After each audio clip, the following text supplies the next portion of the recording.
Hello everyone. Before we start, make sure to like and subscribe to the channel and leave a comment with where you're from and what time you're watching. Your support helps us bring you more stories like this. Now, let us begin. It was Friday, the 9th of May, 1879, in the heart of London. Rain had fallen through the night, leaving the cobblestones of Euston Square dark and slick under the grey morning light.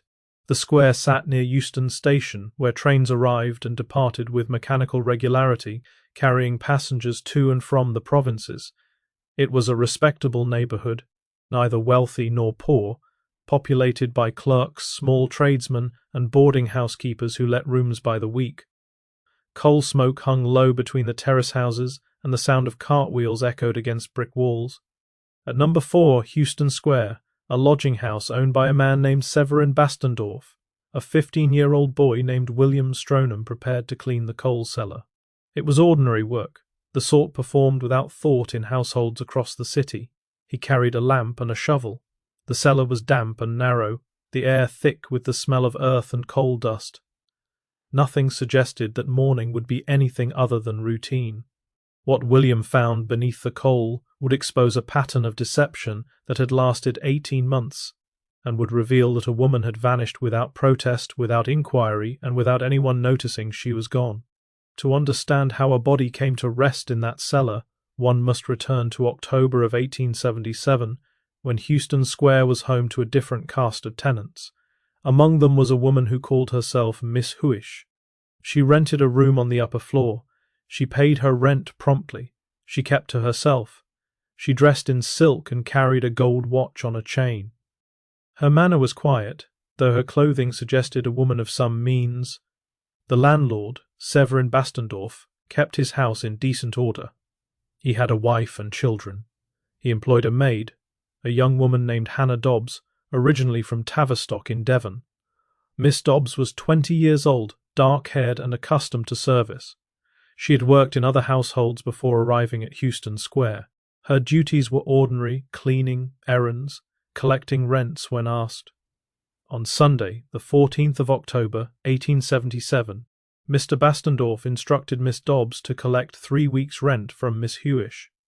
The amount was £1, 16 shillings. Miss Dobs went upstairs.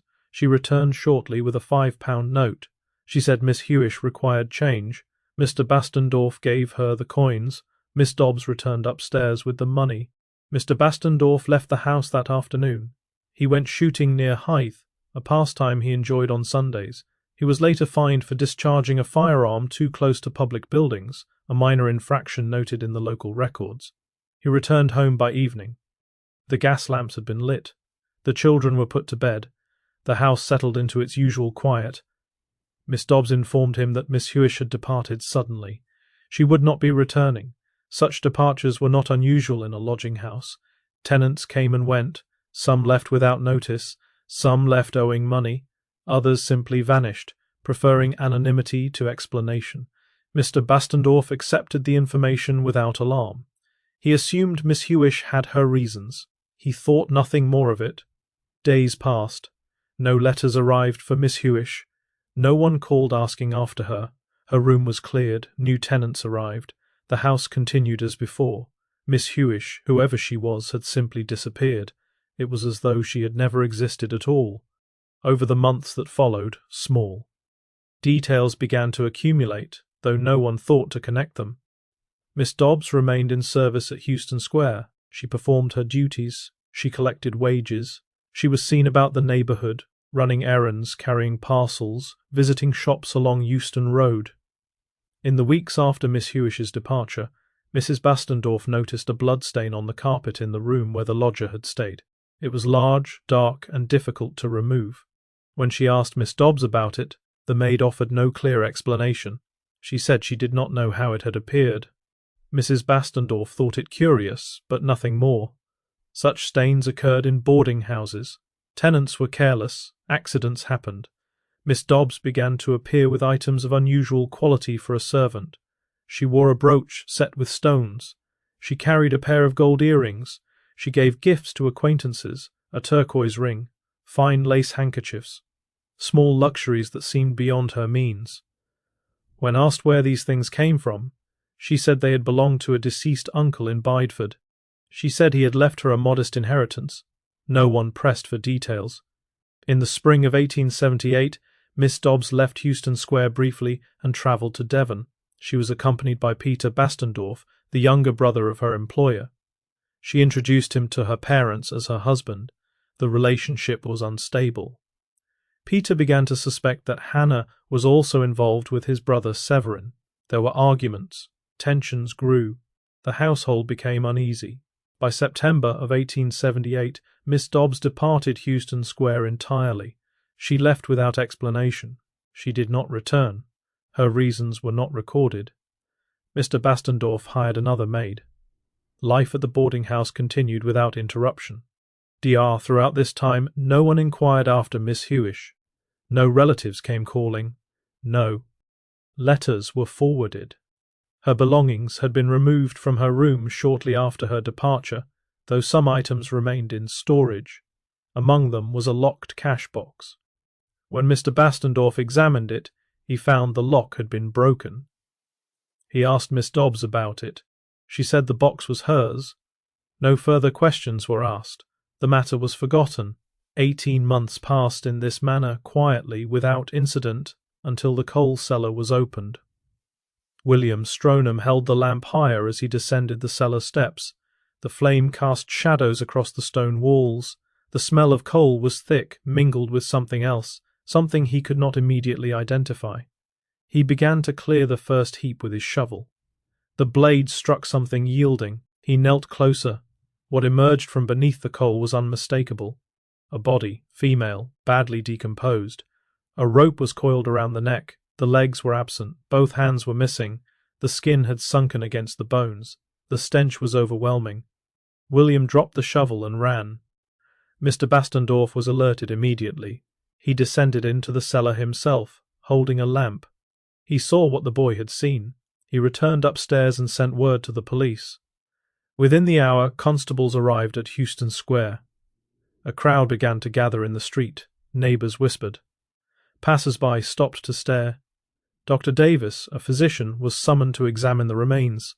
He descended into the cellar and knelt beside the body. It lay upon a piece of oilcloth, as though it had been wrapped before being concealed. The rope around the neck was similar to a clothesline tied tightly.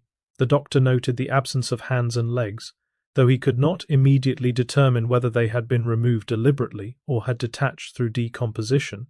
The body was transported to the mortuary for further examination. Dr. Davis concluded that death had been caused by violence, likely a blow to the neck, though the deterioration of the remains made certainty difficult. The rope may have been used in the attack, but it crumbled when he attempted to remove it. Time had rendered much of the evidence fragile. Items found with the body were set aside for identification: a silk shawl, a large ornamental brooch, scraps of fine clothing. These suggested a woman of some means, though her identity remained unknown. The body had been concealed for at least a year, possibly longer. The doctors struggled to establish a precise time of death. By evening, the house at Euston Square was sealed. Constables remained on guard. The press arrived, notebooks in hand. Word spread quickly through London. The case was already being called the Euston Square mystery. The question was simple: who was she and who had put her there? The post-mortem examination was conducted with care. Dr. Davis and his colleagues worked methodically, cataloguing every detail that might yield identification. The body had been reduced by time and concealment, but certain features remained. Several teeth were missing. The hair, though matted and discoloured, retained some texture. The clothing, though stained, was of good quality. Inquiries were made among local dentists. One practitioner, whose office stood near Euston Square, came forward with information. 2 years earlier, he had taken a cast of a woman's mouth in preparation for fitting dentures. The woman had never returned to collect them. The cast had been preserved. When compared to the remains, it matched precisely. This confirmed that the deceased was the same woman who had visited the dentist in late 1877. With this detail established, the police widened their search. Former tenants of Euston Square were contacted. Previous employees were questioned. Records were examined. Ed. though many were incomplete. Lodgers often gave false names, a common practice among those seeking privacy or fleeing debts. Eventually, a name emerged: Miss Matilda Hacker. She had rented a room at Euston Square under the name Miss Huish. Her brother, Edward Hacker, was located and brought to identify the clothing. He recognized the silk shawl and the brooch. He stated that his sister always carried a gold watch. When police made inquiries at local pawn shops, the watch was found. Edward identified it as having belonged to Matilda. Further investigation revealed that Miss Hacker had not written to her family since October of 1877. She had not visited her bank, she had not collected letters, she had simply ceased to exist in the eyes of those who knew her. Yet no one had reported her missing. Her eccentricity and habit of disappearing had made her absence unremarkable. The evidence now pointed to a narrow window of time. Miss Hacker had been alive on the 10th of October, 1877, when she sent a letter. A reply arrived on the 11th but was never collected. Sometime between those dates, she had died, and her body had been concealed in the coal cellar. If you are finding this case as compelling as we are, please take a moment to like this video and subscribe to our channel. It truly helps us continue researching and sharing these forgotten stories from history. We also read every comment, so let us know your thoughts on this case below. Now let us continue. Attention turned to Hannah Dobs, the former maid. She had been the last known person to see Miss Hacker alive. She had been in possession of Miss Hacker's belongings: the gold watch, the brooch, the earrings, the handkerchiefs. She had pawned some items. She had given others as gifts. When questioned about the deceased uncle in Bideford, police found no evidence such a man had ever existed. On the 19th of May, 1879, Hannah Dobs was arrested. She was charged with willful murder. The warrant was read. She was remanded to custody. The trial was set for July. The trial of Hannah Dobs opened at the Old Bailey on the 2nd of July, 1879, before Mr. Justice Hawkins. The courtroom was filled. The press occupied the front benches. The defendant, 24 years old, wore black. She appeared pale and uneasy as she looked about the room. When asked how she pleaded, she replied in a steady voice, "Not guilty." The Attorney General opened the case for the Crown. He outlined a chain of circumstantial evidence pointing to Hannah Dobs as the person responsible for the death of Miss Matilda Hacker. He noted that Miss Dobs had been sent to collect rent from Miss Hacker on the 14th of October 1877 and had returned with a £5 note. He noted that Miss Hacker had vanished immediately thereafter, and that Miss Dobs had informed Mr. Bastendorf of her departure. Witnesses were called. Mrs. Bastendorf testified that she had discovered a large bloodstain on the carpet in Miss Hacker's room the day after the lodger had allegedly left. 2 wardens from Westminster Prison testified that Miss Dobs had attempted to implicate another lodger, a man named Mr. Finlay, claiming he had offered her £50 to keep silent and flee to America. This was dismissed as fabrication. Evidence was presented showing that Miss Dobs had possessed numerous items belonging to Miss Hacker: gold-rimmed spectacles, the gold watch and chain, the distinctive brooch, fine lace handkerchiefs. She had pawned some. She had sold others to jewellers. She had given some as gifts to her family in Devon. The prosecution argued that the body had been moved to the cellar on the evening of the 14th of October, when Mr. Bastendorf was absent and the children were asleep. Only Miss Dobs had opportunity. The defence, led by Mr. Montague Williams, argued there was no proof Miss Hacker had been murdered at all. He suggested she may have died of natural causes. He implied that Mr. or Mrs. Bastendorf might have been involved, though he provided no evidence or motive. Mr. Justice Hawkins instructed the jury to decide 3 points: whether the body was Miss Hacker's, whether she had died by violence, and whether Miss Dobs was responsible. He noted that if Miss Hacker had died naturally, why conceal the body? Why claim she had left when her belongings remained? The jury retired. They deliberated for less than half an hour. They returned with their verdict: not guilty. Hannah Dobs, pale and trembling, sighed audibly when the verdict was read. She had maintained a calm demeanour throughout the trial, but the relief was visible. She left the courtroom a free woman. The crowd outside Euston Square dispersed. The police closed their files. No one else would be charged with the murder of Matilda Hacker. But the story did not end there. Shortly after her release, Miss Dobs made a sensational public statement.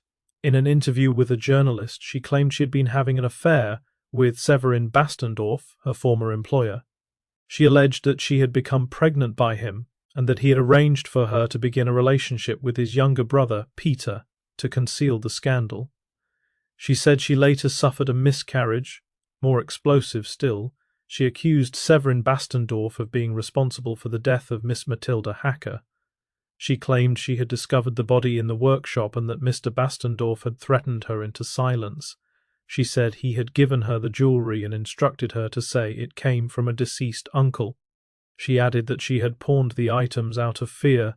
She went further.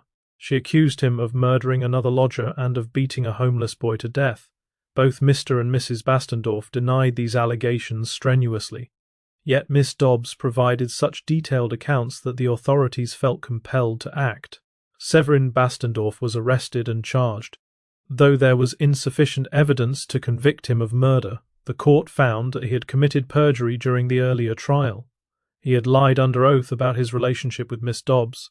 For this offence, he was sentenced to 12 months' imprisonment. His business was ruined. His wife, pregnant with their 5th child, was left to manage alone.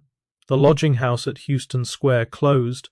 The police and prosecutors remained convinced that Matilda Hacker had been murdered, but no one was ever found guilty of the crime. She had lived an eccentric life, reclusive and stubborn, once known in Canterbury as one of the Canterbury Belles. She had walked, arm in arm with her sister, along the promenades of Margate and Ramsgate, dressed in silk and lace, unmistakable and proud. In death, she became the subject of public spectacle once more, her name attached to one of Victorian London's most unsettling mysteries.